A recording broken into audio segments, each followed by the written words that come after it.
साठी अजिंक्य, वेदरचा परिणाम बॉलिंगवरती काय होतो? कारण काही टेस्ट मॅच मला वाटतं 20 विकेट वेळेवर काढण्यावरती पुढे सरकते.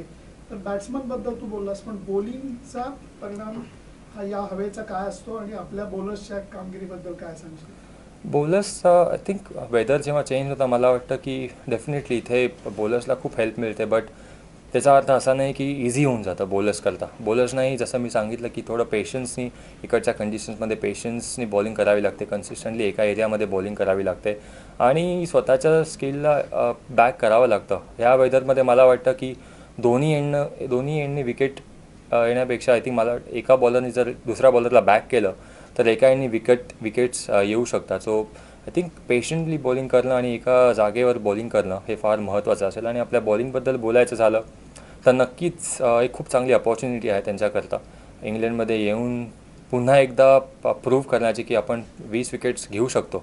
साऊथ आफ्रिकामध्ये जसं आपण केलं, कोणी एक्सपेक्ट नव्हतं केलं की आपण 20 विकेट्स घेऊ शकतो. बट एकच मला वाटतं की त्यांनी स्वतःवर प्रेशर टाकू नये आणि जस्ट एन्जॉय करायला बघितलं पाहिजे आणि बॅक केलं पाहिजे स्वतःला की येस आपली जी बॉलिंग युनिट आहे सध्या जगातलं सर्वात बेस्ट बॉलिंग युनिट आहे. थँक्यू.